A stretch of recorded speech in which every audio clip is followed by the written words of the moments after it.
la cronología de la muerte de la intrépida reportera Silvia Duzán, quien fue la primera periodista en Colombia en entrevistar a un sicario de Medellín.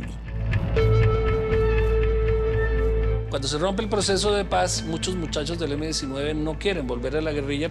La oficina de Pablo Escobar los recluta para sicarios y para que entrenen a sus sicarios. Y Silvia, que tuvo su cercanía con el M-19, es la primera persona que tiene acceso a ese mundo sicarial de Pablo Escobar y hace muchas entrevistas con estos chicos que ya no eran los del M-19, sino que ya eran sicarios hechos por Pablo Escobar.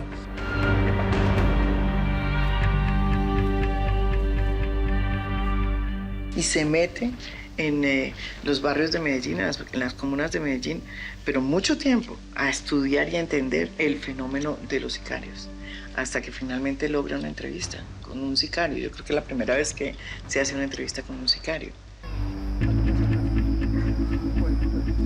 Y de nuevo, me parece que eso es muy novedoso en ese momento, sobre todo con ese tipo de personas, con esa población. Hablar con los sicarios, entender por qué un sicario hacía, digamos, una muerte, cómo sí que se persinaban antes de ir a cometer el asesinato.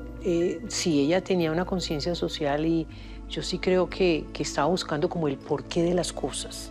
Y nos reveló mucho que no sabíamos. Su propia entrevista con el sicario en Medellín, que fueron abriendo espacios de pensamiento en los periódicos tradicionales.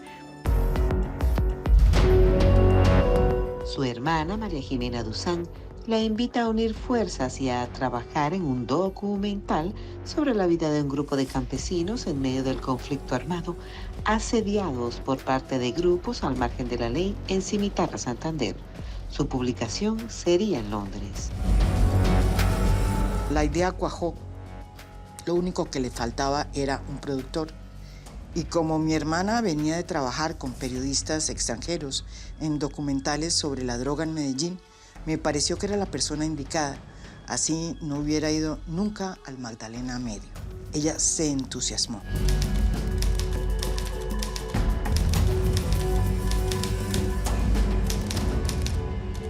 Fuimos de los pocos periodistas que llegamos a Magdalena Medio, a Cimitarra, y encontramos esta increíble historia en medio de la guerra que nos azotaba, una historia buena para contar de unos líderes campesinos que estaban intentando hacer como un pacto con todos ellos y con el ejército para que no los sacaran de su territorio y para poder hacer una cooperativa para sacar una producción que tenía pues con una riqueza impresionante del Carare. El trabajo de la asociación para muchos en Colombia revelaba que había otros mundos posibles.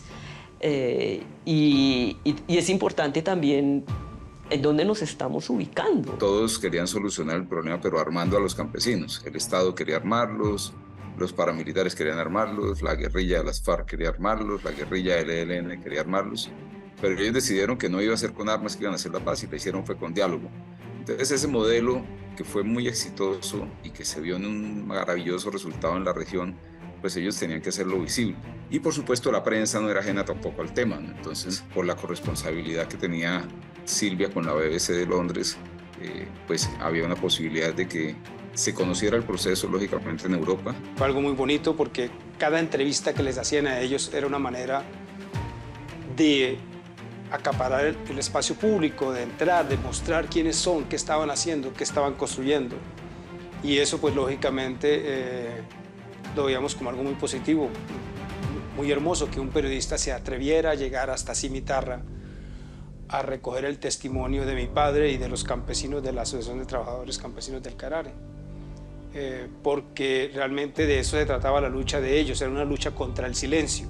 Y ella era una mujer que tenía además mucha valentía. Y eso pues también causaba admiración en estos campesinos, que lo que estaban haciendo era un acto de valentía, oponerse a la violencia, oponerse a la muerte. Creer en la paz es un acto de valentía, o era un acto de valentía en ese momento, y lo sigue siendo en este país. Silvia viajó varias veces a Cimitarra para tomarle el pulso a la región y lo que filmó fue una zona en guerra. Su cámara fue testigo de los desplazamientos de campesinos de Yondó, población al otro lado del río Magdalena, ocasionados por los bombardeos de las Fuerzas Armadas sobre la zona considerada enclave de las FARC.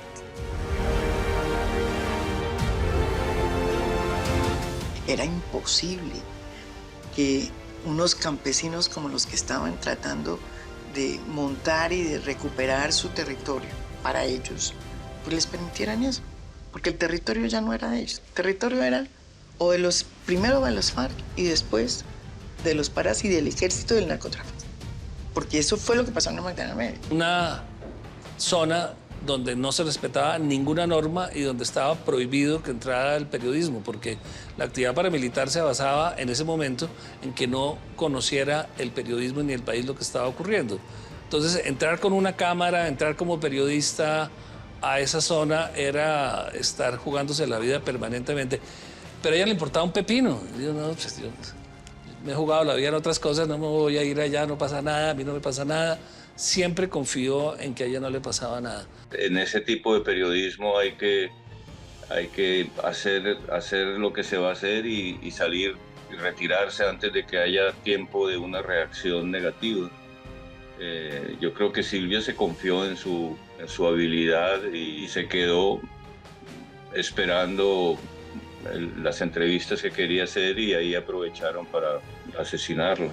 Silvia no se dio cuenta, ni nos dimos cuenta que firmó el comienzo de una guerra que duraría más de una década. Una guerra que aún no ha terminado.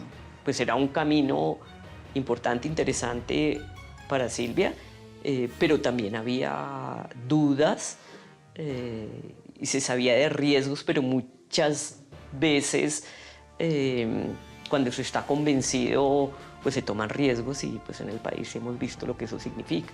Pues la estaban siguiendo, entonces pues yo estaba preocupado de que era una zona dominada por los paramilitares y irse a entrevistar con los dirigentes campesinos que también estaban siendo acorralados por los mismos paramilitares era muy peligroso. Entonces ellos van a pedir permiso al ejército y ella está en un bombardeo y denuncia el bombardeo ahí en el Magdalena Medio. Entonces los militares, paramilitares asociados ya la ven en su segundo o tercer viaje como un objetivo y dan la orden de asesinarla con los 3 líderes de la Asociación de Campesina Trabajadores del Carare.